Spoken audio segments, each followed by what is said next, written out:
problemas filosóficos densos y abstractos parecen no importar mucho en el desarrollo de las cuestiones modernas, y en general en el ámbito de las ciencias actuales. No obstante, en las ideologías políticas y en los sistemas de pensamiento que influyen en la moral y el comportamiento del hombre siempre hay presupuestos filosóficos o metafísicos del orden sobre si existen cosas como la moral, Dios, el bien o la verdad, una belleza objetiva y demás cuestiones. Esto es algo constante y perenne en la mayoría, incluso todos los sistemas de pensamiento, tal como se ve en Platón, que deriva la moral y las normas de conducta de la metafísica, o incluso en autores ateos o materialistas como Marx o Feuerbach. Tienen bases que se pueden llamar filosóficas o tienen temas filosóficos que asumen o niegan principios abstractos y metafísicos incluso. Tal como en el caso de Marx asume algo metafísico como la dialéctica hegeliana, o en el caso de Feuerbach asume y desarrolla con base en los avances científicos de su época conclusiones que cuanto menos tienen elementos de filosofía o que se alejan del método científico de parametrizar y analizar con base en observar los fenómenos por medio de los sentidos. La filosofía y la metafísica son algo perenne en el hombre, e incluso en nuestros tiempos contemporáneos se ve como en Stephen Hawking o en Richard Dawkins sacan conclusiones morales con base a datos científicos, siendo que la ciencia solo dice cómo se comportan los objetos en movimiento y poco más, siendo que estos científicos toman una actitud más filosófica que científica en esta clase de asuntos. Nadie escapa de la filosofía, uno siempre trabaja con categorías filosóficas, ya sea que a uno le guste o no.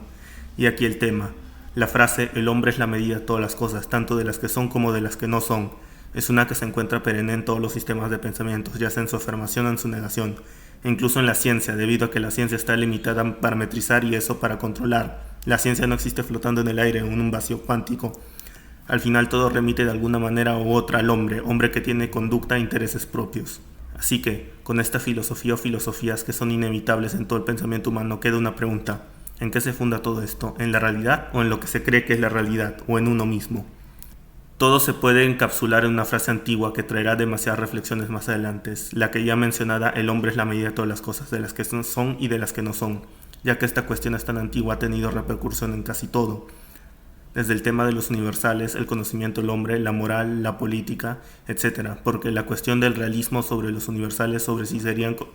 descubribles por el hombre o existirían antes que él, o si es algo que pone cada hombre particularmente, lo que implicaría que cada hombre pone sus universales o sus ideas de bien y de mal. Eventualmente se puede ver cómo en las religiones, y en especial en las más antiguas, esto ha sido de suma relevancia, y cómo en distintas maneras de ver la realidad se pueden derivar éticas opuestas.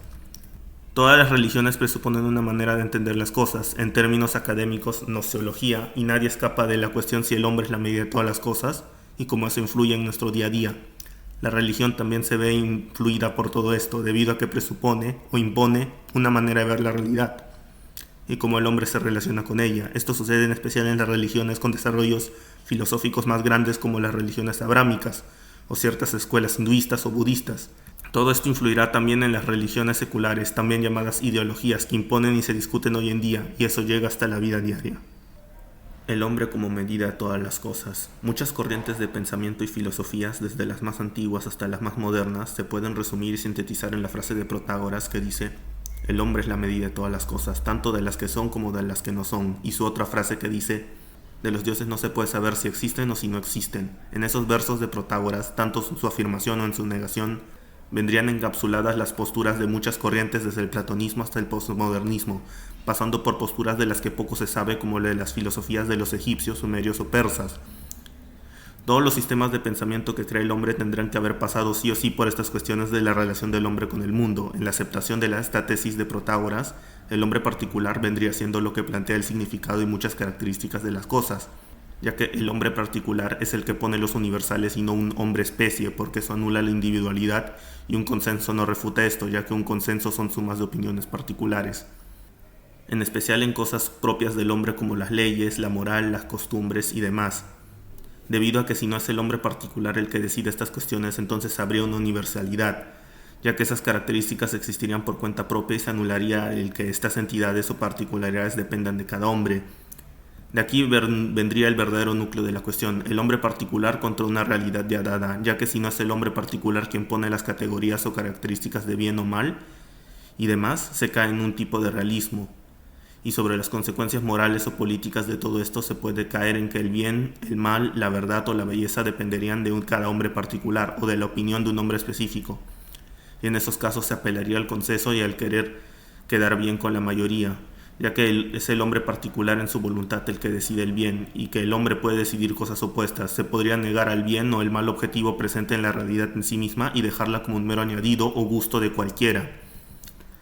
Dependiendo de cómo tomes esa frase y cuál sea la posición del hombre respecto a la realidad y su relación con ella, surgen demasiadas cuestiones y demasiados planteamientos que se deben resolver y que deben analizarse con seriedad, porque van a influir incluso en la vida diaria de todos los hombres. Cosas como la naturaleza del bien y del mal, de la verdad y de la mentira, si existen en la realidad o si son un mero añadido del hombre en base a su voluntad y lo que cada uno en su propia naturaleza considere bueno. Como decía en una de sus obras Yukio Mishima, sobre el hombre que no se guía por la razón, se deja guiar por la pulsión, a lo que se puede concluir que la conclusión última de aceptar la tesis de Protágoras es que cada hombre se guiará por el placer, y lo que los escolásticos denominaban bien aparente, debido a que eso es todo lo que queda, debido a que si las categorías elementales para el hombre y su comportamiento no se encuentran en algún lado, las pondré en el placer, ya que eso es lo más fuerte que le queda. A todo esto tenemos que saber primero cuál era la razón de por qué Protágoras o Gorgias afirmaban esta frase, y cuál era la conclusión a la que le llegaban, y a las conductas que en cierta medida también de esta manera de pensar. En general, cómo era el movimiento sofista de la antigua Grecia. El movimiento sofista se basaba, aparte del relativismo que aparece en mucha de la crítica platónica, en el hecho de cobrar por las enseñanzas y en una especie de lucrarse a través de la verdad o de lo que se creía que era la verdad. Este dato es importante para más adelante, y también este movimiento se basaba en cierta medida en lo que en el futuro se llamaría maquiavelismo o ir a lo que conviene, ya que los sofistas enseñaban a cualquiera con tal de tener un poco de dinero, y enseñaban mediante el uso torcido del lenguaje y tácticas de retórica a ganar discusiones con fines políticos. Todo con tal de ganar la discusión y de obtener ventajas materiales del hecho. Así que con todo esto se puede decir que la naturaleza de la sofística, o al menos lo que concibe Platón de esta naturaleza, es sobre negar absolutos y que cada uno crea absolutos a nombre de su conveniencia y de sus intereses, ya sean el placer, el dinero o los intereses políticos. Si bien esto es una obvia caricatura de los sofistas hecha por Platón debido a enemistades filosóficas, el concepto ni está tan alejado de la realidad. Tal vez no en el caso de Protágoras o Gorgias, pero sí en el caso de pensadores futuros que serán el vivo retrato de esta caricatura. Que si bien estas caricaturas de hombres existieron en todas las épocas, en épocas más cercanas a las nuestras donde este paradigma se hizo mucho más fuerte. Ese molde de niego y acepto los universales y las cosas a conveniencia por placer y dinero, o por lo que mi voluntad decida como bueno. Es algo permanente en el ser humano y va relacionado con vicios como la soberbia. Toda la filosofía posterior puede afirmarse como una reiteración entre la disputa de Platón y Protágoras, de el hombre como medida o la realidad inalterable. Temas tratados en los diálogos platónicos o en las cuestiones socráticas son temas que aparecen una y otra vez en el pensamiento de la especie y que son universales a la manera del hombre entender el mundo. Siempre se hallarán los temas de bien y de mal, de la verdad y la belleza. Al final todos los caminos llevan a Roma. Conclusiones que se pueden sacar de negar la frase de Protágoras es que si se podría habilitar el hecho de poder conocer si hay un orden en el mundo o si el hombre vino de la nada o demás cuestiones, y del realismo o del hiperrealismo como de Platón, que presuponía una realidad por encima de la realidad, se habilitaría un determinado tipo de pensamiento religioso, un pensamiento y coordenadas religiosas que pondrían al hombre al servicio de lo superior. Hay un bien al que el hombre debe someterse, hay deidades o dioses que son los que gobiernan, o si el hombre se gobierna a sí mismo, hay mejores conductas que otras. Y así nacerían las filosofías morales del estilo universal como las escuelas helenísticas, cada una siendo una conclusión de una determinada forma de ver el mundo. Así que una definición corta de lo que se denomina realismo sería corriente de pensamiento que pone una realidad anterior al hombre de la que éste depende en sus estratos. Todos estos tipos de corrientes de familia realista o hiperrealista tendrían el fundamento común de que el hombre puede conocer la realidad tal como es. Y cosas comunes a los objetos, el error o la falsedad serían algo accidental y no algo propio de la percepción o la inteligencia del hombre. El error vendría pues de una mala deliberación o de un mal razonamiento producido por particulares o los sentidos. Los sentidos conocerían la realidad propia y con base a las sensaciones se podría conocer propiedades universales que serían parte de las cosas mismas y no añadidos por el propio hombre. A esto también se le añade un ordenamiento de la realidad en el cual el hombre no sería lo más importante o el hombre particular no podría ponerse en el centro, sino que todo giraría en torno a algo que no es el hombre particular, a pesar de que el hombre pueda tener un rol importante en la realidad, en el cual las cosas tendrían un motivo de causa y efecto, y el hombre podría conocer ese motivo de causa y efecto ya sea por revelación, en el caso de las religiones, o de conocimiento de la realidad por medio del análisis. El realismo en conducta sería sobre que el hombre tiene que ser de una determinada manera, porque es de esa manera que son o que deberían ser las cosas. De la misma manera que los objetos tienden a caer debido a la ley de la gravedad, el hombre tendría leyes universales independientes de la opinión particular. Los universales podrían ser conocidos por el hombre, ya sea bien, verdad, y serían independientes de su percepción, así como un mal de ojo cambiaría la manera de percibir el objeto, pero no el objeto en sí, y que en el caso de un objeto determinado podríamos conocer cosas universales a una serie de estos mismos objetos, como propiedades científicas de la materia, energía, células, etc., y que esas propiedades no serían particulares o meras sensaciones sin orden, y mucho del pensamiento posterior vendría a ser reiteración de esto como de su negación. Y con estas reiteraciones, tanto de aceptar o negar la tesis central, se caen tanto en los aciertos como en los fallos propios de cada sistema, en especial con los sistemas que tienen similitudes con el de Protágoras. En especial de que si no se puede conocer la realidad o partes de esta y todo depende de cada hombre, entonces la opinión de alguien experto y de alguien que cualquiera puede quedar en igualdad de condiciones. O peor incluso, ya que podrían quedar en igualdad opiniones opuestas, o también el hecho de que si no se puede conocer, se anularía una parte del lenguaje, ya que el lenguaje habla sobre universales. Pero si una palabra o concepto como puerta o piedra es lo que a cada uno le parece, habrá enormes dificultades para la comunicación. Así que con estos errores se podría caer más fácilmente en la hipocresía del tipo no hay juicios verdaderos, entonces tal juicio es verdadero y se anularía a sí mismo. Y todas estas tesis tendrían al final una repercusión en el ordenamiento de la realidad, o al menos en la manera que tiene el hombre de entender este ordenamiento. Y esto se puede resumir en cómo la duda metódica de Descartes anuncia una buena parte del conocimiento y conducta moderna. Si se niega progresivamente elementos de la realidad, o al menos nuestro modo de conocer esos elementos, llega a un punto donde solo queda el yo, y ese yo, debido a no tener otra cosa en lo que poner el centro de la realidad, se pone a sí mismo ante el centro, y se ve en mayor o menor medida en las filosofías modernas, que parten del sujeto y de la percepción del hombre, y de ahí quieren derivar una moral, véase el imperativo categórico o la moral provisional cartesiana, y el ordenamiento de la realidad dependería del yo, ya sea en formas de categorías kantianas, ya en forma de que uno pone la causalidad, ya sea en forma que la física tiene que tener el substrato del cogito como en Descartes, y así se puede seguir. Estas filosofías tendrían el mismo núcleo de Protágoras y su el hombre es la medida de todas las cosas. Así que se pueden aplicar críticas similares del tipo que si Descartes duda de todo, ¿por qué no duda de su propia duda, del genio maligno, del lenguaje o de su memoria? Esto se asemeja a lo que criticaba Platón en el Téteto,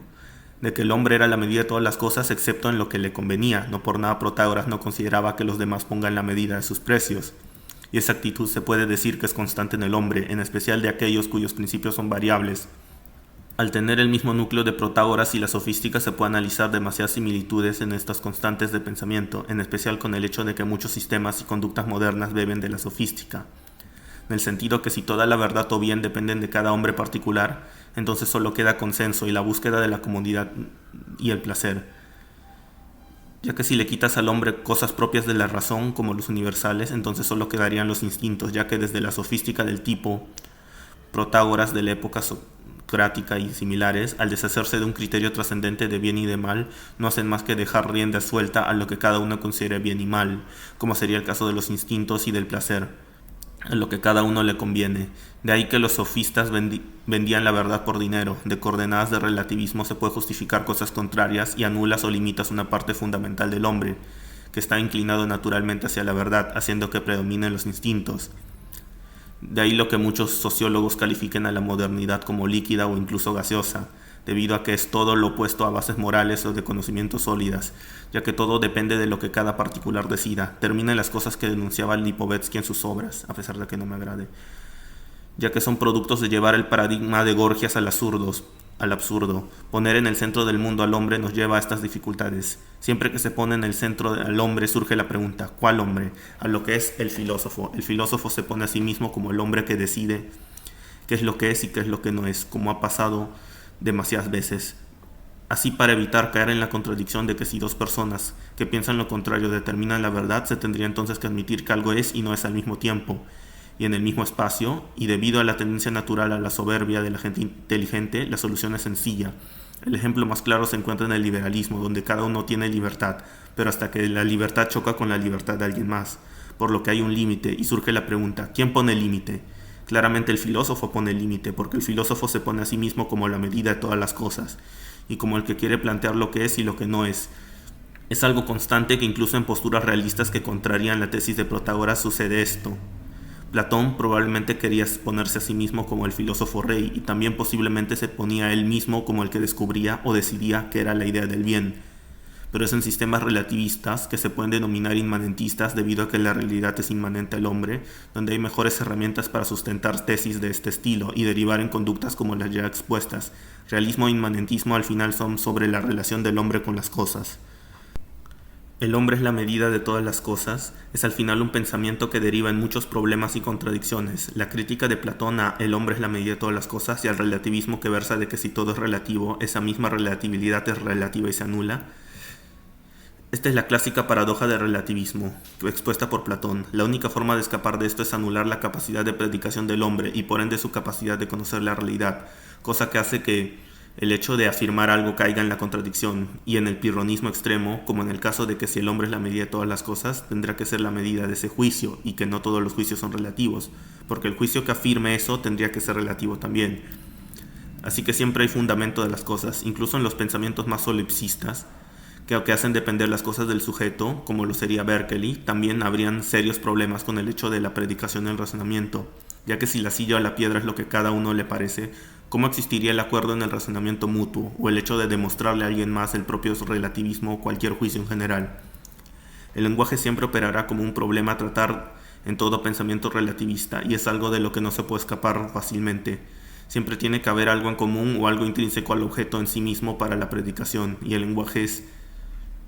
innegable que hay constantes en la realidad y en el cosmos, como las constantes matemáticas, incluso en el platonismo que desconfiaba, mas no renegaba del todo de los sentidos. Es gracias a ellos que se puede acceder al conocimiento trascendente o matemático. De lo imperfecto se puede aprender lo perfecto, y de una postura a otra puede haber una delgada línea. Entre cosas como el platonismo, el aristotelismo, el Akinate o Schopenhauer, entre conocer de manera imperfecta debido a los sentidos, conocer la realidad tal como es, o conocer solo un mero residuo de una hiperrealidad. Así que negar el lenguaje o que el lenguaje pueda acceder a la realidad solo nos trae problemas y más problemas. Y no se puede afirmar un relativismo total porque hay cosas que no dependen en lo absoluto del hombre y su percepción y que son imposibles de torcer como las matemáticas. Y aunque los sentidos puedan engañar, el hombre tiene una capacidad de conocer universales. Hasta Descartes o Kant, que no confiaban de todo en los sentidos, de algo se tenían que agarrar, y de ahí sale el concepto de mente o inteligencia, claro con sus matices porque esto tenía una idea muy distinta a la inteligencia, digamos entendida por los escolásticos o clásicos. ¿Y a qué quiero llegar con todo esto? Que es imposible el relativismo absoluto total. Siempre hay algo que existe y es cognoscible de alguna manera. El detalle es el relativismo parcial o de afirmar. Incluso el relativismo parcial tiene dificultades enormes debido a que tanto un ojo sano como uno con ceguera pueden llegar a conclusiones similares o universales. Que las diferencias serían accidentales, pero en ambos habría causalidad y captación de fenómenos. Incluso en el daltonismo, por poner un ejemplo simple, no se anularía el hecho de poder conocer lo universal y de la capacidad de razonamiento. Tanto en el ojo sano como en el ojo con ceguera perciben el color, objeto natural del ojo, que no se anula a menos de la destrucción del ojo en cuanto tal.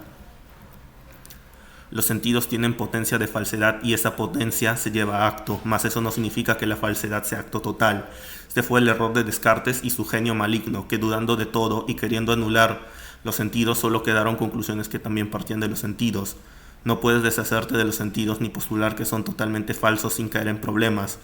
Los sentidos captan sensaciones y en este sentido están limitados a la verdad de las sensaciones como esto es rojo o para un daltónico esto no es rojo, pero la inteligencia puede discernir lo universal de lo particular y es gracias a esa universalidad que existe la predicación del hombre y no se la puede negar sin caer en problemas y en contradicciones. Ya sobre la naturaleza de la inteligencia del hombre se hablará en otra ocasión. Tomando todo esto en cuenta surge la pregunta, ¿qué se tomará como fundamento del bien y del mal, de la verdad y la mentira? Estas categorías son totalmente inescapables al hombre, ya que la voluntad se dirige a algo que es o se considera como bueno, y el intelecto del hombre tiene estrecha relación con la verdad. Naturalmente solo quedaría el yo, ya que el hombre tiene tendencias al mal, o en casos más optimistas una potencia de hacer el mal, por el tema del pecado original o por el tema de que el condicionamiento puede hacer que el hombre se dirija hacia el mal o hacia el bien aparente. Se pueden caer en cosas como la soberbia y en la necesidad de fundamentar la vida y el movimiento en algo. Así que si todo es relativo no se podría sostener nada y se caería en un nulo, ya que el movimiento y la deliberación requieren constantes. Y aquí llegamos al núcleo de la cuestión, ya que uno mismo se pone como medida de todas las cosas y de lo que es y de lo que no es. ya que el elemento de la sofística, del doble pensar de Gorgias, de afirmar que nada existe, pero él seguir haciendo lo suyo como si nada, o en el caso de Protágoras, de afirmar que la virtud depende de los pueblos y de lo que a uno le parezca o lo que le parezca a muchos, mientras que él enseñaba la virtud, cayendo esa paradoja de cómo enseñar algo que es lo que a cada uno le parece. Tomando en cuenta que cada hombre tenía su medida de la virtud, a lo cual se cae en que si se elimina algo de esa categoría universal, solo queda el yo, similar a Descartes en su duda metódica. Se puso a dudar de todo hasta que solo quedó el yo, el pensamiento del tipo, hacer depender las cosas, y de su ser, del yo particular. Eventualmente termina en todo esto, en que cada uno crea que lo que es y lo que no es lo que a cada uno le parezca o lo que a cada uno se le da la gana. El poner categorías universales en individuos particulares puede dar resultados opuestos, ya que pueden hacer depender las categorías de visiones opuestas. El escape de estas contradicciones es que el filósofo se ponga a sí mismo como medida de todas las cosas y que éste decida por todo, actitud que se ve en el gnosticismo denunciado por San Ireneo de León, actitud que derivaba del planteamiento de que todo es malvado por obra de un demiurgo y entidad que de alguna forma nos hace evitar ver la realidad y que mediante una gnosis, un conocimiento de unos pocos, se lograba el acceso a la verdadera realidad. Esta actitud es universal a muchos sistemas de pensamiento, y algo diría que incluso parte de la naturaleza con errores del hombre. Esa actitud gnóstica de todo es mal hasta que llegó el iluminado con su gnosis es la conclusión última y más extrema de la frase de Protágoras, y que hace que uno se ponga a sí mismo como la medida de la realidad, incluso tal como ocurre en la filosofía de Arthur Schopenhauer, que de alguna manera, según sus mismas palabras, todos vivían en el mundo de la representación y apariencias, y nadie, excepto unos pocos, naturalmente la gente con la que el propio Arthur pensaba similar, como las ramas del hinduismo con las que él simpatizaba, llegaron a la conclusión de el mundo verdadero, y que todo no era más que una sombra de una hiperrealidad, realidad a la que solo pueden acceder unos pocos. Y esto causa los mismos problemas que Platón critica en el Téteto.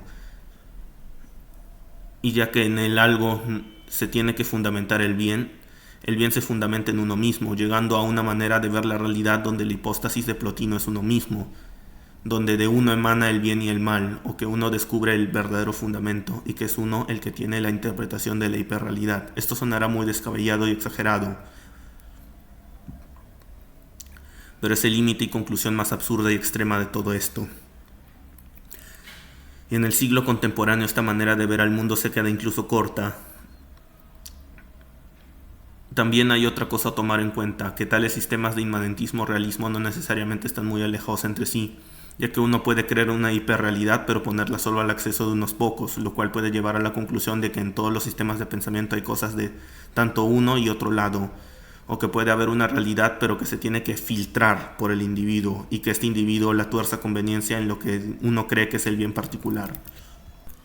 De esto que se ha dicho se puede entender uno de los fundamentos del ateísmo, en especial del ateísmo que versa sobre contrariar la religión y que bebe del iluminismo. Porque el teísmo en casi todas sus ramas y manifestaciones, con contadas excepciones como Spinoza, siempre ha sido sobreponer la medida de todas las cosas en las deidades o a Dios. Se va a entender cuál es la verdadera razón del ateísmo si se toma en cuenta que toda la religión o toda trascendentalidad implica un orden y una conducta,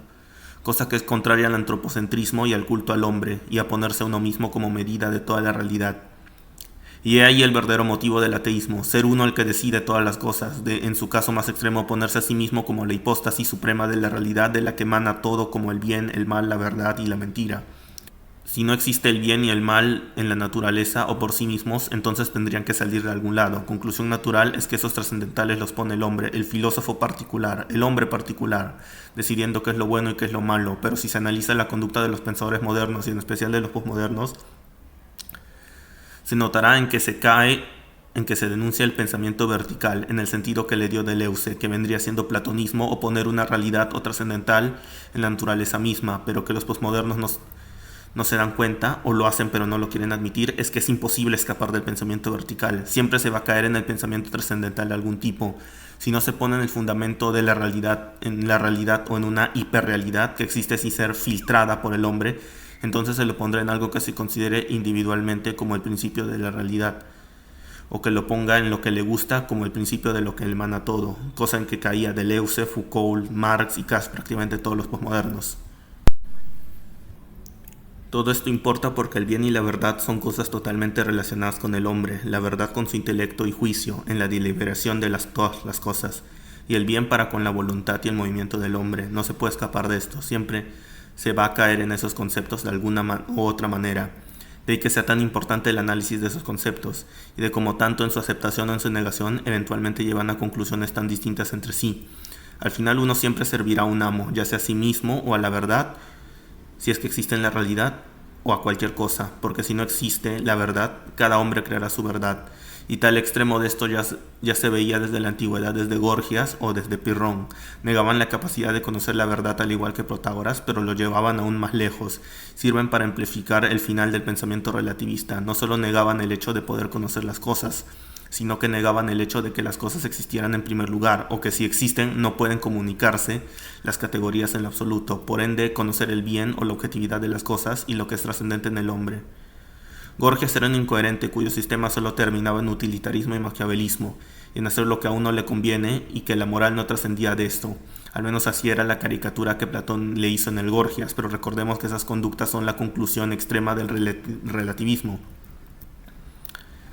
El hecho de que nada existe o nada importa es evidentemente falso, porque es evidente que existen las cosas y el movimiento. El detalle acá es que si se niegan las categorías o el modo de conocer, eventualmente se terminarán en absurdos como todo lo que se ha dicho.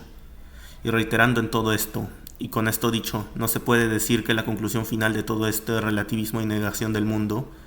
ya sea negando la capacidad de conocer el mundo o afirmarlo, conocerlo bajo unas gafas que impiden ver la verdadera realidad. Lentes de soldador serían un mejor ejemplo que gafas. Es Pirrón, ya que Pirrón cayó en un estado similar al de Crátilo, discípulo de Heráclito. Al negar toda universalidad, eventualmente negó la capacidad de predicar y de afirmar del hombre, a lo que se cae en el ridículo total de que las cosas sean y no sean al mismo tiempo en el mismo lugar, y de que todo es lo que le parece a cualquiera, debido a que esta es la conclusión natural de todo lo que se ha dicho. Así que la conclusión final de todo eso es básicamente eso, que no se puede predicar o razonar en base al relativismo sin caer en el utilitarismo o en la locura, al estilo de Crátilo. El mundo hecho a la propia imagen y semejanza. Así que brevemente, antes de continuar con lo que dicen muchas personas, primero hay que plantear ciertos conceptos que muchos pensadores, desde filósofos a científicos, incluso gente común, plantearon. Primero se debe entender el verdadero núcleo de lo que se ha denominado bajo múltiples términos que parecen desconexos, desde inmanentismo, gnosticismo, voluntarismo. Primero, estas cosas serían tanto creencia como conducta acorde a esa creencia. Estas corrientes o paradigmas estarían tanto en la inteligencia y en la voluntad, y versarían sobre el hombre es la medida de todas las cosas, en una de sus infinitas variantes y en distintos grados y manifestaciones, tanto en conducta como en creencia. Se pueden llegar a extremos como el de Valentín el gnóstico Marción, que claramente eran el paradigma en su peor estrato, y en menor medida en Plotino o en Spinoza, que agarrarían ciertos elementos de este pensamiento y lo adecuarían con otros pensamientos. En la sofística de Protágoras se puede ver cierta manifestación tanto de creencias como de conductas de estos paradigmas, que si bien no son lo mismo, se comparten cosas y tienen cierta base en común, y llevados al extremo terminan en Marción o en Valentín. Estas conductas o modos de ver y de actuar serían algo que siempre ha existido y existirá. El hombre en sus defectos y en sus límites materiales siempre llegará a conclusiones basadas en su aprendizaje y en su entorno. Y hay entornos y aprendizajes que llevan a la soberbia y al antropocentrismo, en especial en gente inteligente que es capaz de sustentar su propia visión de la realidad. Habiendo hablado y mencionado el gnosticismo y su conducta estereotípica al estilo valentiniano, denunciado por Ireneo y demás escritores eclesiásticos, eso de torcer todo en nombre de mis caprichos, inventándose una realidad que me dé la razón, cosa que se ve en los gnósticos torciendo las escrituras, y agarraban la filosofía helenística que más les convenciera para el lucro o fama. Debo detallarme en este punto y en cómo pensaba esa gente. Se tiene que tomar en cuenta que los hombres de alta inteligencia que pueden fundamentar su propio sistema moral. Todos los sistemas de pensamiento es constante que un hombre dotado quiera poner a su propia especulación como lo que es, en la realidad, el bien y el mal. Así surgen muchas religiones y las filosofías morales, de una observación de la realidad, ya que los cultos o deidades o ánimas en la naturaleza no surgen de la nada, tienen una razón de ser y cumplen un rol de entender la realidad y seguir parámetros morales con base en lo que se aprendió, lo que no necesariamente implica que algo como Dios no puede existir con independencia de las visiones de los hombres. El detalle es cuando, si no todo es relativo y todo depende de lo que le parezca, entonces cualquier opinión sería de la misma validez que otra opinión, y se cae en una conducta como la de Protágoras, la de a conveniencia vender la virtud o en la sofística tipo Gorgias, donde importaba el provecho individual,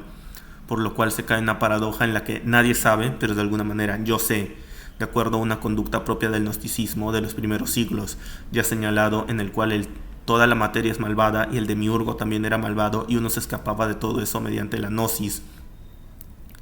cayendo en un comportamiento del tipo todo mal hasta que se llega a uno con una respuesta del tipo gnóstico a iluminar. Y aquí es donde se conecta con el punto de la gente dotada, porque ellos pueden justificar su bien y el mal con base a parecer de mejor manera lo que podría alguien común. Y de esto surge la pregunta de si hay comportamiento moral o conducta ideal del hombre basada en lo que el hombre es y lo que es bueno para su rol y fin último. Si es que no lo hay, entonces se tendría que caer en un voluntarismo, en donde la voluntad individual crea las categorías. Si es que hay algo como un paradigma del bien basado en cómo el hombre es, sin caer en formas platónicas o cayendo en cierta medida, entonces muchos deseos de utopía basados en ficciones se anulan completamente, ya que la conducta propia del gnosticismo eventualmente termina en un utopismo, y las ganas de crear una utopía o un modelo perfecto de estado y de convivencia humana, utopismo que aparece mucho en sistemas políticos contemporáneos. Y es el hecho de querer un mundo de determinado tipo, que es algo a lo que todos aspiran, ya que todos al tener una voluntad tienen algo que se desea, en especial la gente inteligente, en lo referente al Estado y a la política. En muchas filosofías opuestas hay una concepción política, desde Platón hasta Berkeley. El detalle es cuando esa teoría política, más que basarse en una realidad, se basa en una hiperrealidad o en lo que a cada uno le parezca. Se cae en el desastre, porque si uno no tiene base en la realidad, sino en un falsamiento de esta, producto de maneras erróneas de ver el mundo, se cae en distopías, en antiutopías, en simulación, y el siglo XX tiene ejemplos de sobra de todo esto. El punto es que se pone en el yo y solo en el yo la visión de cómo debe ser el mundo y cómo debería trabajar la realidad, mayormente con base a caprichos y a lo que la voluntad de uno quiere y no acorde a lo que es bueno en sí, cosa que siempre termina engendrando sistemas distópicos y horribles. En la antigüedad, si bien muchas de estas cosas estaban presentes, incluso en emperadores romanos se adoptaban posturas donde se ponían ellos mismos o dioses o deidades. Véase el caso de Aureliano Restitutor Orbis. Al menos en todos ellos había un sentimiento de religiosidad que impedía que la mayoría de personas se desviaran de lo que se considerara bueno. La religiosidad siempre fue un freno para las actitudes y conductas gnósticas o de tipo gnóstico. La religiosidad tradicional, claro está, donde uno se ponía como la hipóstasis de la realidad misma, y si bien puede haber soberbia en muchos sistemas religiosos, no era la norma, y se ponía a la medida de todas las cosas en lo trascendente. Incluso en capítulos de historiadores antiguos se veía la opinión popular del ateísmo y los juicios por ateísmo que habían en el Imperio Romano. En la llegada del cristianismo esto se hizo aún más notable debido a que había una autoridad suprema que era la de Dios, y cualquier desviación era considerada vicio o pecado. El cristianismo es lo más opuesto al gnosticismo debido a que la verdad se les revela a todos los hombres y estos tienen que obedecer, no porque sí, sino porque como en todas las cosas, las acciones tienen un razonamiento detrás y un motivo del por qué son así. En el caso del cristianismo hay un ordenamiento de la realidad donde el bien sumo, que sería Dios, decide hacer a todos partícipes de su propia bondad, solo que el hombre debe colaborar con ese bien, de ahí mandamientos como el pedir por los enemigos o dar la otra mejilla. Es lo menos antropocéntrico ya que se pone a Dios en el centro de todo y toda la realidad gira en torno a Dios. Solo que el hombre tendría un rol importante que sería cumplir los mandatos para con Dios y para su prójimo. Por algo el gnosticismo y el relativismo protagórico sería tan criticado por los padres de la Iglesia. Estos veían que inevitablemente esta clase de filosofías llevan al antropocentrismo y al ateísmo, o en el peor de los casos a una autodivinización del hombre, como sería en el caso de los gnósticos al estilo Valentino Simón el Mago. Así que hay un antagonismo radical en el cristianismo para con todas las conductas gnósticas del estilo, y más aún sabiendo que el cristianismo condena el placer y el hedonismo, ya que condena el bien aparente y el bien que cada hombre considera con base a su propia voluntad. No queda más espacio una especie de bien similar al platonismo, donde hay un bien absoluto al que el hombre se tiene que someter. Solo que el hombre no descubriría ese bien, sino que el bien mismo decide hacerse hombre y enseñar el buen camino que es la respuesta a mucha de la miseria y vicios del hombre, como la soberbia. Recordemos que en Grecia y Roma eran comunes los esclavos y el someter a los demás con la guerra. Y no se niega que en eras cristianas hubo injusticia, solo que estas injusticias eran obra de los hombres y no obras de la propia religión en su esencia, como en los cultos antiguos. Este trascendentalismo es cosa que se ve plasmada en el pensamiento cristiano de todo tipo. Es en Scoto y en Occam en especial donde se desarrollarán filosofías voluntaristas que se basan en que el bien era lo que decidía en base de la voluntad de alguien, y que si la voluntad deseaba una cosa como la contraria, entonces el bien dependería de eso, cosa que no se nota tanto en el sistema de Scoto debido a que ponía esa voluntad en algo como Dios que funciona muy distintamente al hombre. Pero ya que eran católicos debían someterse a la iglesia y en último lugar al Dios católico, así que lograban un sistema que si bien podía derivar en cosas contrarias a la fe, al menos mientras ellos se sometían no pasaba nada. Donde realmente se ve un ejemplo de particularismo y voluntarismo está en Lutero. En Lutero es donde las categorías de este tipo, por medio de Scoto y Occam, a través de Pico de la Mirandola, llegan al cristianismo mediante la sola fide, la sola escritura y la sola gratia. Que todo esto tendría como principal la sola escritura. La Biblia es la única fuente de autoridad, limitando o negando todo el magisterio y doctrina y la tradición apostólica. Y de aquí sale la curiosa paradoja. Si la Biblia es la única autoridad, ¿cuál interpretación de lo que realmente dice la Biblia? Porque hay pasajes que tienen varios significados, pasajes que solo tienen sentido a la luz de la tradición, pasajes donde Pablo habla de la Eucaristía o de los obispos y presbíteros, o en general pasajes muy difíciles de interpretar. Y de ahí sale que si uno postula que la Biblia es la única fuente de autoridad, en la práctica esa autoridad es a través de los filtros del que postula que la Biblia es la única fuente. Se podría hacer una analogía curiosa con los filtros de la mente kantianos, pero eso sería desviarse del tema. Como la Biblia entendida a través de Lutero o Calvino, porque nunca ha pasado que realmente se tome a la Biblia como la única o suprema fuente, ya que siempre ha sido interpretada desde un prisma, ya sea desde el prisma de la tradición o de los apóstoles que conocieron al propio Jesús, o el prisma de cualquiera. No por nada Lutero, Calvino o incluso sectas modernas como los Testigos de Jehová tienen sus propias obras o panfletos de interpretaciones. Siempre se cae en el hecho de que la escritura se tiene que interpretar para dirigir a los hombres, y aquí Lutero cae en el espíritu gnóstico por excelencia, debido a su antitomismo y sus propias interpretaciones basadas en la Mirandola. Interpretaciones que hacen que derivado de todo esto uno se ponga a sí mismo como la hipóstasis y sea yo y solo yo el que decide qué es lo bueno y qué es lo malo, bien y mal que se depositaban en las escrituras. No por nada Lutero quitó libros de la Biblia a su conveniencia como el de los Macabeos y los deuterocanónicos, porque no eran verdadera escritura, dando a entender que él estaba por encima de la escritura y que era él el que decidía qué era escritura y qué no, basado en sus propios criterios. Ejemplo, la sola fide, que se hizo para justificar el pecado. No por nada varios de sus biógrafos le atribuían muchos vicios, y es una cuestión extremadamente discutida de lo controvertida que es. O incluso si no fuera el caso, desde la sola fide y su extremo al absurdo sí se puede justificar el pecado. Todo esto tiene una raíz en la visión del pecado original que toma de Occam, visión que en cierta medida es similar a los gnósticos y su no se puede conocer la realidad, siendo el gnosticismo una versión exagerada de Occam, y Lutero, llevando estas tesis al límite, se volvió él mismo un paradigma de el hombre, yo, es la medida de todas las cosas, ya que esa antropología del tipo de Protágoras solo lleva a esa clase de absurdos en sus peores casos, a uno ponerse como la hipóstasis de la realidad y de querer dirigir el bien y el mal. En Calvino con su visión de la salvación y en las riquezas, esto no mejora, ya que con su predeterminación de los salvados, basado en su propia interpretación de las escrituras, sale la cuestión: ¿cómo sabemos quién se salva si las obras no salvan debido a la naturaleza totalmente caída del hombre?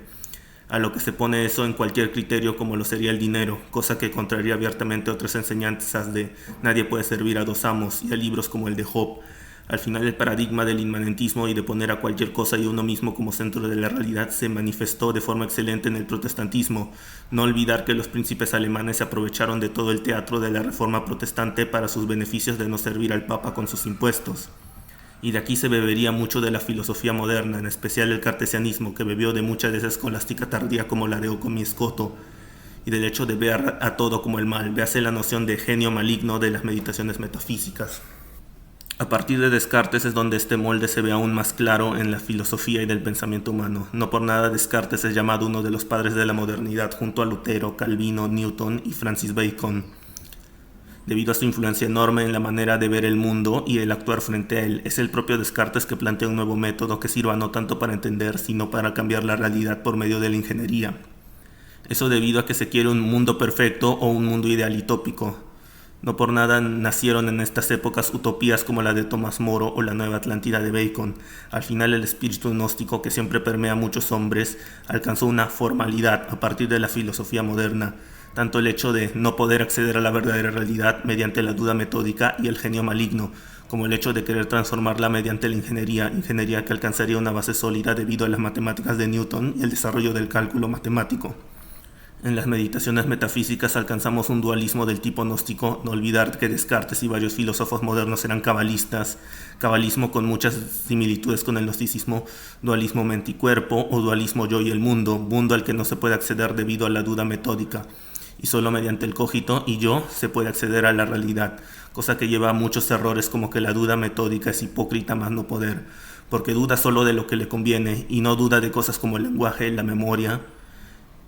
Al final se cae en esta clase de cosas debido a los problemas esenciales del pensamiento inmanentista expuestos por Platón en su Téteto. Desde la filosofía moderna se dualiza la realidad y se quiere poner al paraíso en la tierra. No por nada en tiempo récord tenemos a Berkeley haciendo la realidad dependiente del yo, o todos los sistemas políticos como el de Hobbes o el de los Ilustrados. El pensamiento moderno está lleno de dualismos, muy similar al dualismo Ferrazón de Lutero, que bebió de Guillermo de Ockham. Siempre una dualidad entre yo y el mundo, o en el caso de Lutero, entre yo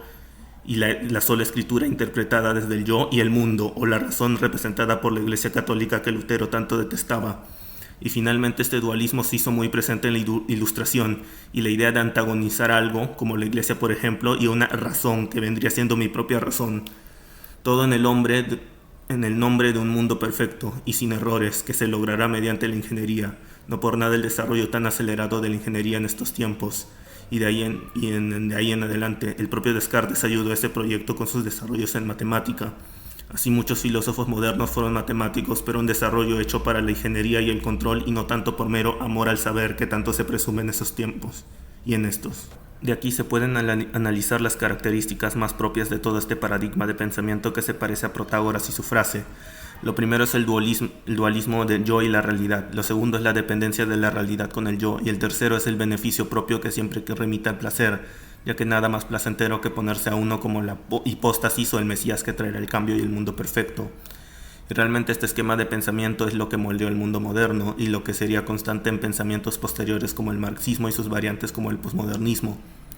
donde cada uno se quiere poner a sí mismo como la hipóstasis de la realidad de la que emana el mundo perfecto, en cierta medida queriendo tomar los atributos del Dios del cristianismo y suplantándolo. ¿Y cómo sería este dichoso mundo ideal del que nos hablan los filósofos? Según ellos sería una maravilla donde desaparece el mal y todo se rige por la comodidad,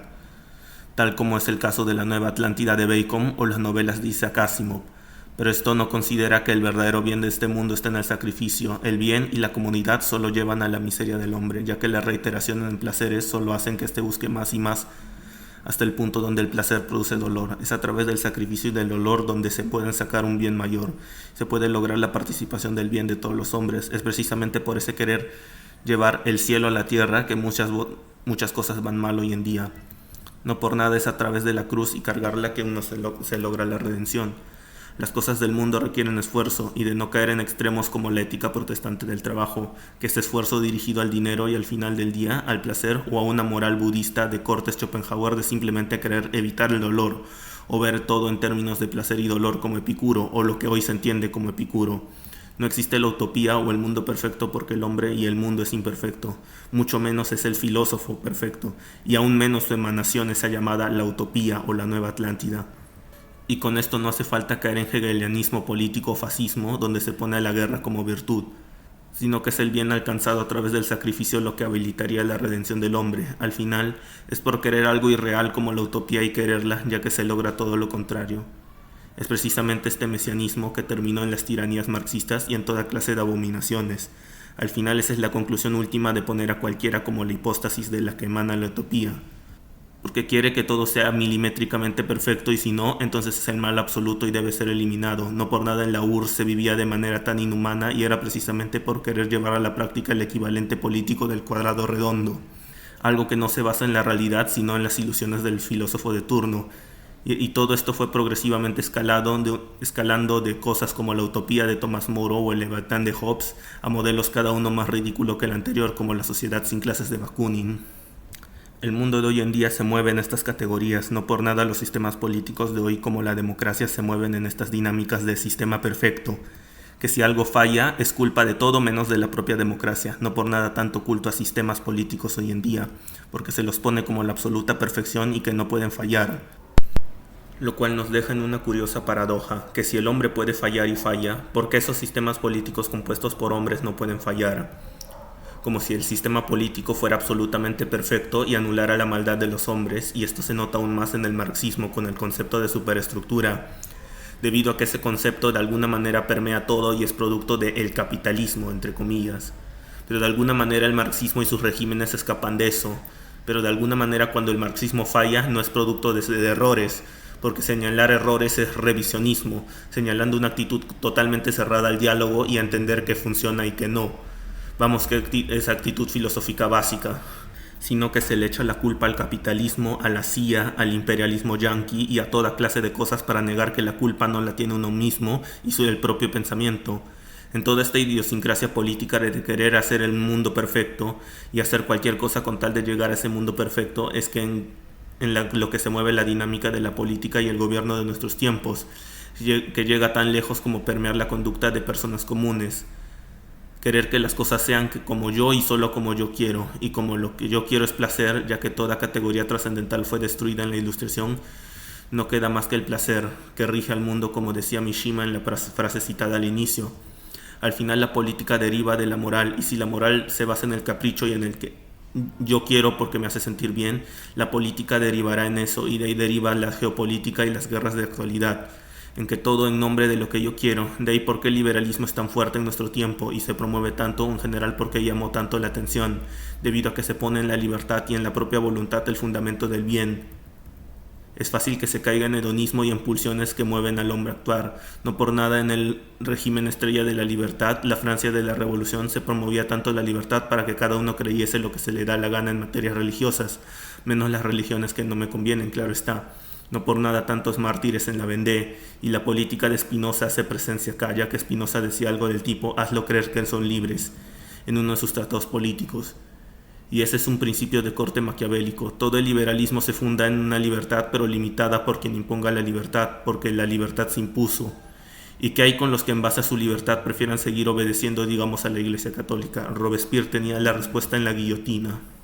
Con la conducta de gente como Robespierre o Voltaire, hablando de libertad y de la Ilustración sobre esto y lo otro, pero después en un caso mofándose de los jesuitas y en el otro caso haciendo carnicerías con la guillotina, uno se da cuenta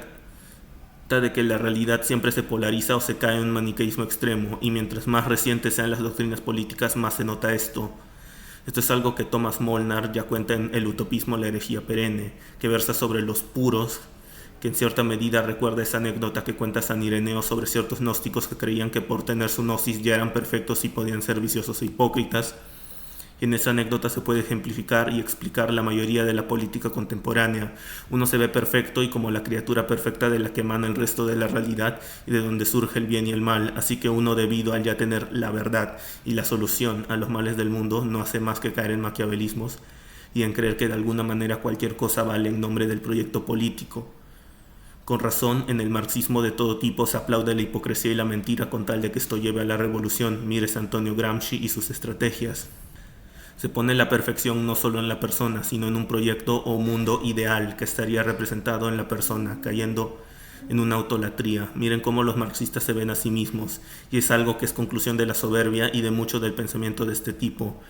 La historia no se repite, pero sí rima, y rima de maneras extremas. Los absurdos de Valentín el Gnóstico, de Simón el Mago o de Marción se repiten una y otra vez sin importar qué, todo con tal de ponerse uno mismo como la sal de la tierra. Y algo a notar de estos pensamientos es que siempre tienen un demiurgo o una entidad o concepto malvado que representa el sumo mal y que es responsable de todo. No por nada los marxistas tienen al capitalismo, los liberales al Estado, y así se puede seguir con las variantes de estos sistemas de pensamiento. Siempre se busca un supremo mal al que echarle la culpa de todo y que de alguna manera siempre será el responsable de que el propio proyecto fracase. Nunca será culpa de que uno esté equivocado o de que uno no tiene la verdad absoluta. Mientras más absurdo sea el sistema de pensamiento, más se nota esto. Como ya notaba Julio Membel, los sistemas de pensamiento modernos son extremadamente complejos, pero terminan en la más absoluta estupidez, y todo por ser una reiteración de la soberbia y de querer que los demás se sometan a uno por ser la verdad, casi al nivel de la idea de bien de Platón. Y esto se cae tanto en la derecha como en la izquierda, cada uno viendo la realidad en un modo maniqueo y similar a ver un demiurgo en el otro lado debido a que asumen que su sistema es perfecto y que no tiene errores. que todos los errores o fallos son culpa de los demás y no del propio sistema. Al final todo cae en una manifestación de soberbia de creer que uno tiene la verdad absoluta y que es el otro y no el yo el que se equivoca. Al final ese es el proyecto político contemporáneo. Hace bastante tiempo quedó atrás el proyecto político de Aristóteles, que era más dinámico, que dictaba leyes basadas en la observación y el bien común, sin pretender un mundo perfecto, sino algo que funcionase a pesar de sus errores. Es por la obsesión de hoy en día de querer traer la perfección al mundo que se trajo tantos errores y sistemas políticos corruptos, ya que si uno tiene el bien absoluto, no importará un poco o mucho de corrupción para llegar al bien, pensamiento base del maquiavelismo político moral y de todo materialismo político que se ve en el actuar de las ideologías contemporáneas como la de Santiago Armesida. El sustrato religioso. Ya que se ha hablado demasiado de gnosticismo y de cristianismo y de raíces religiosas de muchas corrientes y conductas, creo que ahora es necesario explicar por qué realmente importa tanto el tema del gnosticismo, de la sofística y la religión cristiana a la hora de entender este mundo. ¿Qué sería realmente el gnosticismo y en qué se fundamenta o de dónde viene su terminología? En especial de entender por qué el hombre moderno derivado de todo esto no es ya una versión moderna y reiterada de Protágoras, sino una versión totalmente fiel a los principios de conducta de Simón el Mago, de Marción, de Valentín y de demás personajes nefastos. Reiterando las cosas que se denunciaban en ellos, tanto en San Ireneo como en los demás padres de la Iglesia que denunciaban a estos grupos gnósticos bajo la más alta severidad por la perversión de sus creencias y conductas, de cómo la Cábala contiene absolutamente todos los principios que se denunciaron acá y que es la raíz de una cantidad de vicios incontables. En la filosofía de la Cábala ha tenido su influencia, se pueden notar elementos místicos medio ocultos de la Cábala en Plotino, en Scott Erigena, más evidente en Giordano Bruno, y en otros autores del tan llamado Renacimiento en adelante, de Descartes o Francis Bacon, vemos que pertenecen a instituciones sectarias como los Rosacruz o la masonería, ya ni hablar de autores futuros como Voltaire. Esto importa debido a que las instituciones moldean la conducta a un ideal o lo que se considera como ideal. Todo cobrará sentido entendiendo primero los dos dogmas cristianos fundamentales y lo que se plantea en la Cábala. Los dos dogmas que plantea el cristianismo son el dogma de Dios uno y trino, que siempre es y siempre será, y el de la encarnación, cómo estos dogmas permean toda la realidad, y cómo el recorrido de salvación y bien de toda la creación está en la aceptación de la inmutabilidad y estaticidad tanto de Dios como de las leyes universales, tanto de conducta como de movimiento, y el segundo dogma sería la encarnación, en el cual el hombre no se salva por sí mismo, sino que la salvación y redención viene de alguien más, porque el hombre en sus fuerzas limitadas y en su malicia no alcanzaría la salvación. Y esta salvación se logra mediante la unión o participación del hombre para con su Creador mediante la conducta y creencia, unión por inteligencia y voluntad.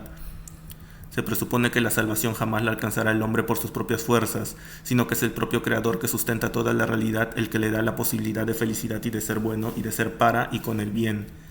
Estos dos principios vendrían a ser base de todo el cristianismo, que hay un Dios inmutable cuyos mandamientos o bienes son constantes y perennes en toda la realidad, y que uno consigue la salvación mediante el trato y participación de ese Dios, así como menciona el Damasceno en palabras similares en De Fide Ortodoxa. La salvación no la obtiene el hombre por sí mismo, sino que la salvación se la da Dios. Y en estos dos pilares se apoyaría toda la doctrina cristiana, en la estaticidad de absoluta inmutabilidad de Dios y en su bondad o verdad. Y es que en él, de donde el hombre tiene su redención y su sentido, o en palabras del tomismo, su causa final de movimiento. Y en la filosofía cristiana, al menos en su mayoría o en la más aceptada por los mismos creyentes, se encuentra de manera predominante el realismo o el hiperrealismo, con Dios como medida de la verdad y del bien. Al ser el ser absoluto del cosmos y de lo que existe, siendo el radical opuesto a Protágoras o a Valentín y tantos otros sistemas de pensamiento en muchos niveles. De ahí que el cristianismo sea lo que más entra dentro de un realismo filosófico, por así decirlo, porque se plantea una realidad anterior al hombre en todos los sentidos, realidad a la que el hombre se tiene que someter y que a raíz de seguir esa realidad encontrará su propio bien,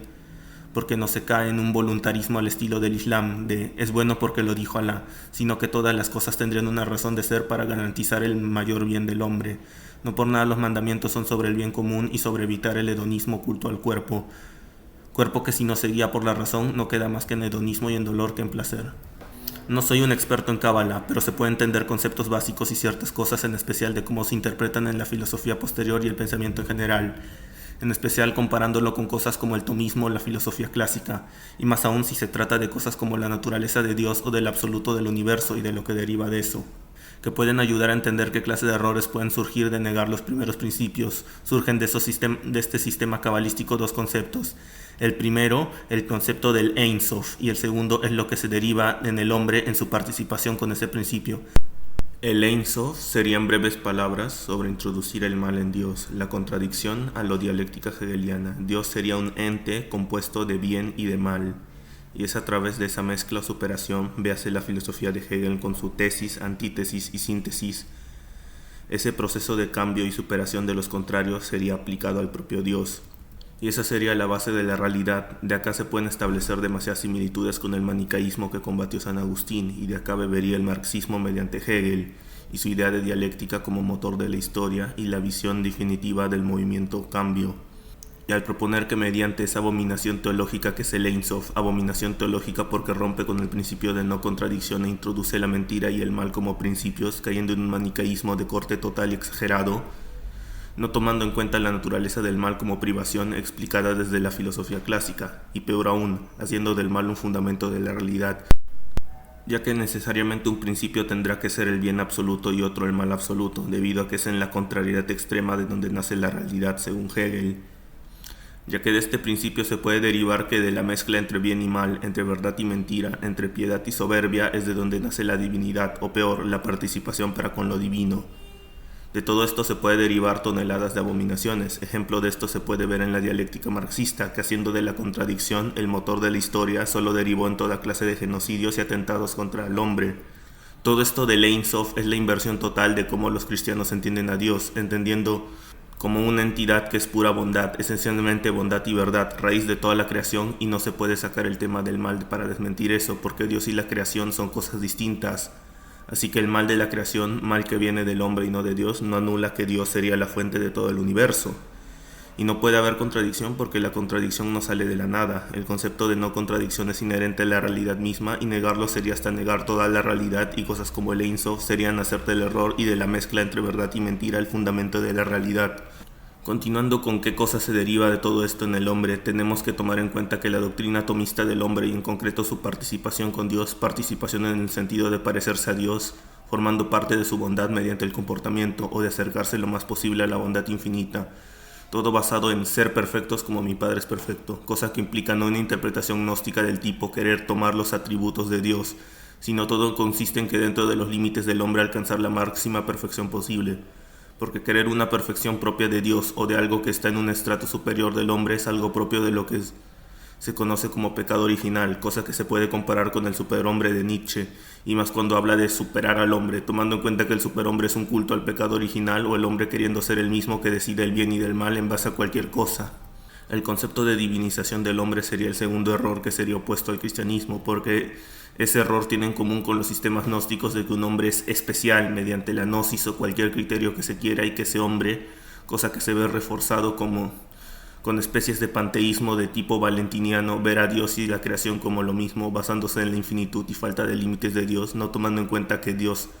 infinito opera en un plano distinto al del mundo finito de nosotros, y no son cosas contradictorias entre sí. La visión del hombre cabalística vendría a ser que éste tiene una chispa divina, neshma, y una parte inferior material, nefesh, una buena y una mala, que recuerda mucho al gnosticismo de los primeros siglos con el mundo malvado y el supremo bien que es la gnosis que hace alcanzar al hombre a su divinidad. Este es el opuesto de la visión tomista del hombre, que lo ve como una sola naturaleza, un solo cuerpo, y todo mediante la unión armónica de materia y forma. En la visión cabalística gnóstica se introduce la contradicción en el hombre, y el resultado de la superación de esa contradicción es la divinidad. Y de aquí se puede sacar el principio de la soberbia de divinización del hombre. La idea de que el hombre se pone al nivel de la divinidad es totalmente contraria a lo que sería cualquier forma de cristianismo,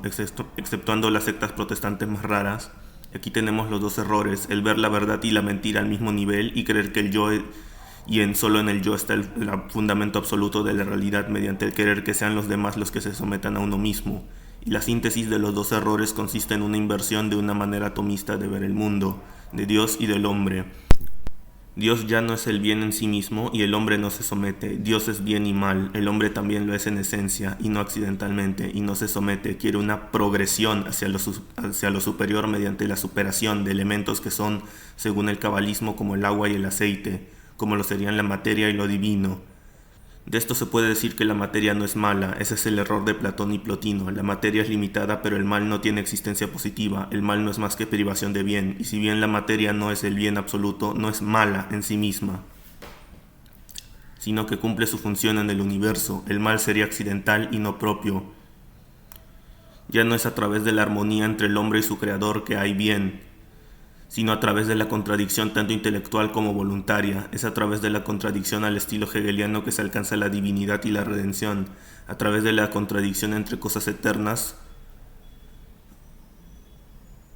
con la voluntad del hombre, de la voluntad del hombre y la voluntad del creador. De ahí el gnosticismo, que uno quiere suplantar las características propias de Dios y tener uno mismo el fundamento del bien y del mal. La propia esencia de la realidad consiste en un choque de bien y de mal, de verdad y de mentira. Esto de bien y mal al mismo tiempo y en el mismo sentido propio del Ein Sof puede parecer no tener sentido, y es porque no lo tiene. Esos conceptos se aceptan y ya, no se tratan de explicar, solo se puede entender qué clase de barbaridad es todo lo que se plantea y deriva de estos conceptos a la luz del cristianismo y del tomismo. Por sus frutos los conoceréis. ¿Qué frutos nos dio el hegelianismo en sus variantes políticas como el marxismo más que muerte y genocidio? Esos son los frutos de la contradicción y de sus maestros, los judíos. Como se puede ver, detrás de la cábala y de muchas de sus interpretaciones hay toneladas de inversiones del cristianismo y de su manera de ver el mundo. Siempre hay un elemento constante, los judíos. Se han escrito miles de páginas sobre este grupo, tan importante en el transcurso de la historia, desde su peculiar conducta hasta su sectarismo respecto a su supervivencia, directo al grano. Sabiendo a qué le reza cada uno, sabrá su conducta y su relación con el mundo. Con el caso de los judíos, sabiendo que tienen relación con el Ein Sof y demás conceptos de la cábala, en el caso de los judíos tienen a la cábala como libro sagrado y derivan toda su cosmovisión de ahí, y su aspecto legal sería el Talmud. Por eso que los judíos son el grupo humano en el que está en perpetua contradicción por excelencia, desde Netanyahu queriendo aparentar virtud mientras hace un genocidio en Palestina, o el presidente Nixon reuniéndose con un enemigo ideológico, no lo es, como lo es Mao Zedong. Es a través de su conducta de donde obtienen participación para con el Ein Sof, detrás del imperio alemán y de Francia, detrás de Estados Unidos y de la URSS. Tanto Lenin y Marx como Mises y Hayek, todos representan la idea del judío, el andrógino por excelencia. Así representaba Flavio Josefo el Adam Kadmon, un ser en perpetua contradicción. Y antes de que tachen todo esto de teoría de conspiración, tómense un pequeño momento en buscar las fotos que se encuentran fácilmente en internet de Nixon con Mao, del Che Guevara con Sartre y Simón de Beauvoir. Solo existe la verdad y la mentira, y el término teoría de conspiración solo sirve para ridiculizar cosas que requieren seria investigación, y se llama teoría de conspiración a cualquier cosa. No por nada tienes evangélicos sionistas llamando teoría de conspiración al evidente genocidio palestino o las cosas que hace Israel en Líbano. Es mediante esta contradicción y circo de apariencias y de estar detrás de los opuestos donde se manifiesta el judío, tanto detrás del ultrasionismo como detrás del pro-Palestina. Llamarse filántropo a lo Bill Gates y además participar en demasiadas controversias de maldad y de miseria como todo el asunto del crecimiento y monopolio de Microsoft, o conductas a lo Steve Jobs, que sabía lo adictivo y efectivo en la conducta que eran los productos de Apple, pero se los negaba a su familia mientras los promocionaba y producía de forma millonaria.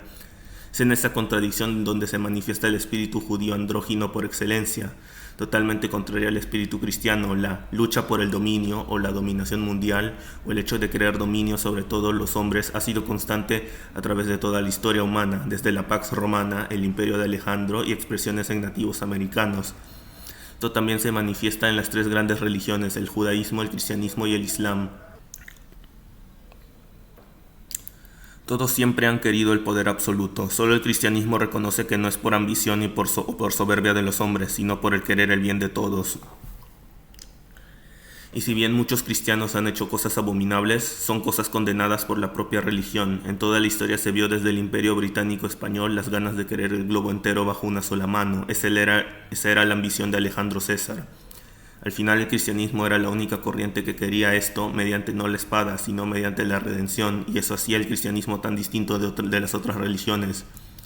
Así que realmente se entiende que en el espíritu judío ha habido siempre ese deseo de control, cosa que se manifiesta evidentemente en los enfrentamientos bélicos del Estado de Israel. Este control se consigue mediante las virtudes propias derivadas del Ein Sof, las virtudes de la contradicción, si es que a esas abominaciones se les puede llamar virtudes en primer lugar, que serían la hipocresía, la mentira y el maquiavelismo. Mediante estas conductas se logra la perfección, la participación en los contrarios. No por nada el fin justifica los medios, es la conducta judía por excelencia, porque mezcla la verdad con la mentira, y de ahí esos absurdos de las luchas a lo capitalismo versus comunismo o izquierda versus derecha, que no es más que un teatro debido a que lo que se busca es mediante la contradicción alcanzar el orden y no mediante la armonía basada en la verdad y en el bien. Y en ambos bandos tendrías influencia de lo mismo, ya que tanto el capitalismo como el comunismo tienen por detrás los mismos intereses, el poder y el dominio material y absoluto sobre las personas, siempre sobre dominio alcanzado por la mentira. Esto se ve de manera magnífica en la geopolítica, donde la propia disciplina consiste en analizar los intereses bajos como la materia y el dinero, placer de dominio, y las virtudes entre muchas comillas de esta disciplina son la mentira y el control, en la forma más hipócrita que existe. No por nada tienes a gente como Santiago Armesilla aplaudiéndole a China exactamente las mismas cosas que le critica a Estados Unidos. Ese es el fin de toda política materialista, el dominio y ponerse a uno mismo y a su placer como medida todas las cosas.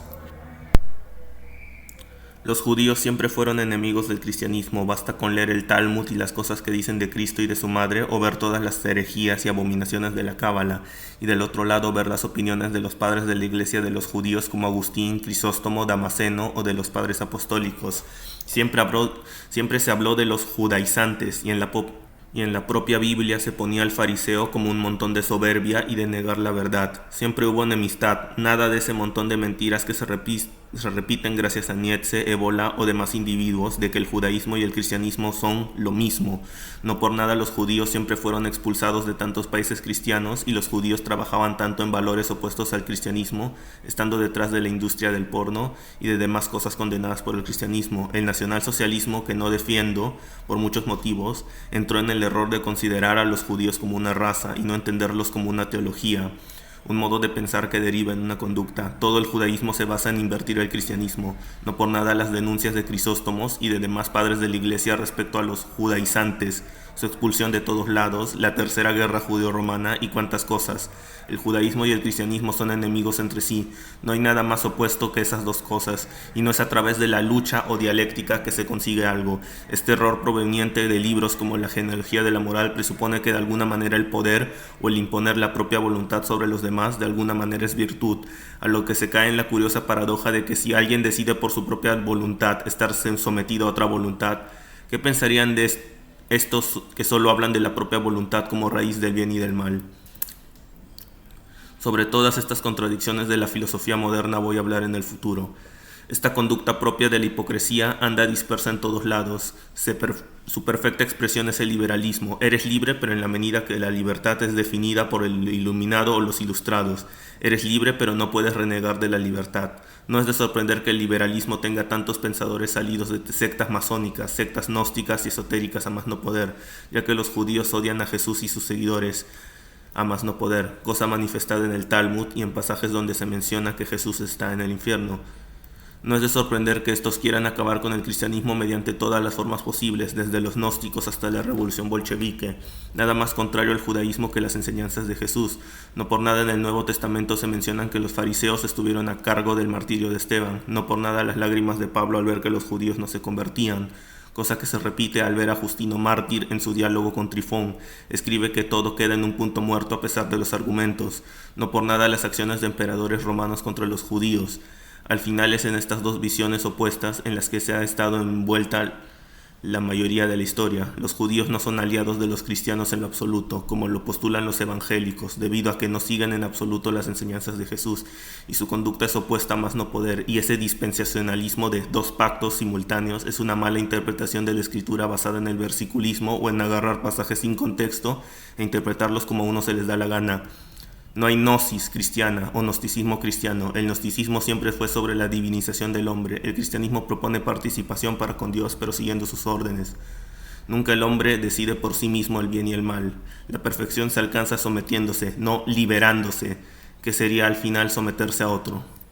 Un argumento que se podría usar para señalar que la Iglesia Católica es cómplice, entre comillas, de los judíos, es todo el servilismo a la Agenda 2030 y todo el lobby globalista que es visible en nuestra época.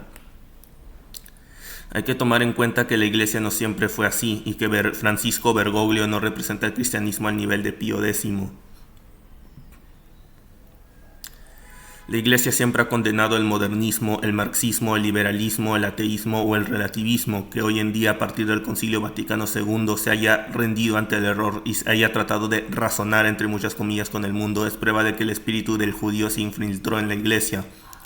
poniendo la verdad y la mentira al mismo nivel, y que en la unión de esta verdad y mentira se alcanza la redención. He ahí el espíritu modernista judío que ha impregnado todo en el hombre, desde su conducta hasta el arte y la política. Y esto estaría conectado de manera total con el hombre es la medida de todas las cosas, debido a que ese es el error derivado de la antropología de la Cábala. Uno se pone a sí mismo como parte o emanación de la divinidad, o en términos más simples, uno se pone a sí mismo como el fundamento del bien y del mal. Es el yo el fundamento de todo, basado en lo que me gusta y en lo que no me gusta, en lo que me hace sentir bien o mal. Al final eso es lo que se mueve mediante los grandes capitales, anular el sacrificio y volver a la animalidad del hombre, todo con tal de contrariar alguna u otra la participación cristiana. Estos errores llevan al absurdo total y a su peor extremo, y a sus consecuencias se pueden ver en la vida diaria de los pueblos y en las costumbres y conductas de gente de todos los estratos, desde el más pobre hasta el más opulento. Finalmente, para acabar con este capítulo, solo queda decir que la única batalla o dialéctica es del hombre para con su pulsión. No hay tal cosa como dialéctica de imperios, lucha de clases, progreso histórico y demás fantasías filosóficas. Irónico que llamen a Dios una fantasía filosófica, pero crean en cosas igual de metafísicas como la superestructura o la libertad. No es en la contradicción, sino en la armonía donde existe la virtud. Producto de toda esta miasma, de toda esta amalgama y fruto de la influencia de todo lo que se habla en el mundo por medio del poder, es que se logró construir un mundo basado en el inmanentismo en todas sus expresiones, moral, político, artístico, religioso y así en todos los aspectos de la vida del hombre, desde sus aspectos animalescos hasta sus aspectos trascendentes, desde su conducta hasta su inteligencia. Todo se busca cambiar poniendo al yo de los que controlan todo esto como medida de todas las cosas, mediante la estrategia de hacerle creer a todos que son libres cuando son esclavos de sus pulsiones y de su ignorancia. Todo esto presupone que la libertad es una virtud y que la libertad no puede ser usada para el mal, y es una visión a lo Rousseau de ver al hombre. El inmanentismo moral vendría siendo la conducta estrella de nuestros tiempos, la libertad religiosa poniendo la propia voluntad y su decisión arbitraria como fundamento de todo. De ahí la raíz de la democracia en la moral, que todo esto tiene influencia en la manera que lo único que importa para un acto que sea bueno es que alguien lo haya decidido voluntariamente. De ahí frases como fue su elección, él así lo deseó. Y de ahí les digo, ¿puede la voluntad desear el mal? De todo eso de la libertad viene nuestra democracia moderna, porque lo único que importa es que haya sido votado y elegido por mucha gente sin importar qué tan dañino sea. Si el pueblo lo eligió en una media aritmética, entonces es bueno, pero no vaya a ser que voluntariamente se escoja a alguien como Bukele, porque eso es antidemocracia. De ahí se deriva que no existe la democracia perfecta bajo ninguna especie, porque si de verdad se quisiera el bien común se haría y no se esperaría que es lo que el pueblo decida, o no se dividiría todo en partidos políticos y se buscaría la unión y no esa división de partidismo que solo crea sectarismo y todos los vicios del mundo. De ahí en la moral se pone el placer y al acuerdo como un único criterio de la elección. De ahí toda la abundancia de vicios y de consumo de cosas adictivas en nuestra época, ya que si tú lo eliges, entonces es bueno, presuponiendo que existe la autodeterminación absoluta o que uno no pueda ser esclavo de sus propios vicios. Si el placer y por derivación la utilidad es lo único que importa, entonces de ahí todo ese teatro de los partidos políticos de ir a lo que uno le conviene y lo de que dé más votos, en las personas comunes se pone el centro del mundo y del movimiento en productos de consumo y en vicios, porque cuando vacías al hombre de todo propósito trascendente y toda virtud, que no se basa en el vicio, solo queda más que consumo y soma. Al final quien quiera seguirme que cargue su cruz siempre estará vigente.